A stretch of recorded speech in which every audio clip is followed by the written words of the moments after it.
A daidai lokacin da zaben 2019 yake karatowa, bari mu yi waiwaye akan shugabanni 4 da suka mulki kasar tun dawowa mulkin demokradiyya.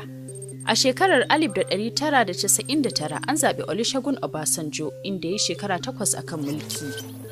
Ya kafa hukumomin yaƙi da cin hanci da rashawa biyu, EFCC da ICPC. A lokacin mulkinsa, Najeriya ta biya bashin dala biliyan 12 ga Paris Club bisa yarjejeniyar yafe mata sauran bashinta na dala biliyan 30. Shi ne musabbabin haɓakar wayoyin sadarwa a ƙasar, inda a lokacinsa ne aka samu kamfanoni da dama. An samu rikice-rikicen ƙabilanci a lokacin mulkinsa, kuma ƙungiyoyin kare haƙƙin bil'adama sun zargi gwamnatinsa saboda kisan kiyashin da aka yi a Odi da Zaki Biam, inda ake zargin sojoji sun kashe fararen hula.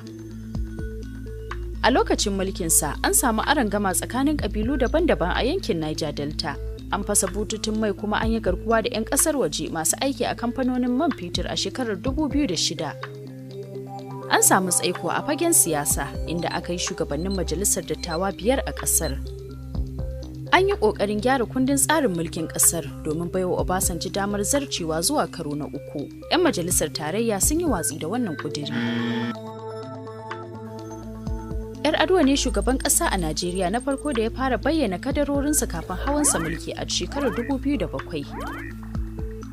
Ya yi wa tsagerin yankin Niger Delta da suka ajiye makamansa afuwa kuma suka sanya hannu kan cewa sun daina ta'addanci.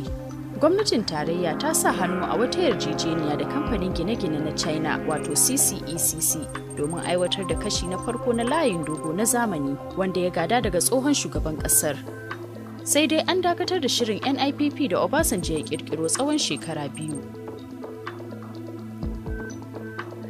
Rikicin Boko Haram ya kankama a shekarar 2009. An soki gwamnatinsa kan yadda ta ɗauki lamarin, kuma an zarge ta da biris da gargaɗin da aka yi akan ayyukan ƙungiyar kafin su fara kai hare-hare.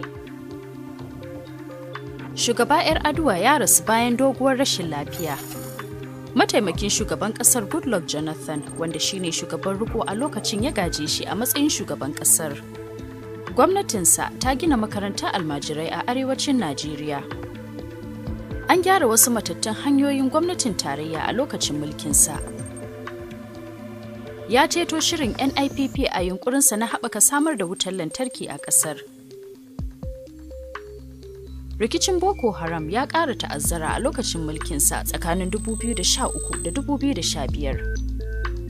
A 2015, 'yan ƙungiyar Boko Haram sun yi garkuwa da 'yan mata 276 a lokacin da suka kai hari a wata makarantar kwana. A yanzu haka, akwai wasu jami'an gwamnatinsa da suke gaban kotu bisa zargin almundahana. Gwamnatin Buhari ta yi ikirarin shawo kan matsalar rikicin Boko Haram, duk da cewa an ci gaba da kai hare-hare a barikin soji.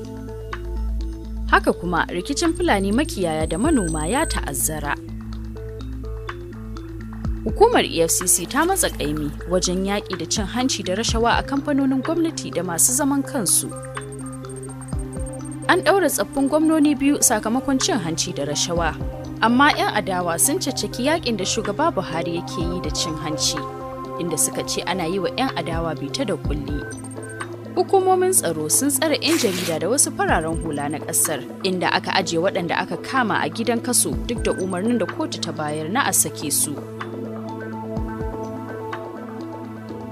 A ƙoƙarin da ake yi na bunƙasa tattalin arziki, gwamnatin Buhari ta kawo ci gaba wajen noman shinkafa.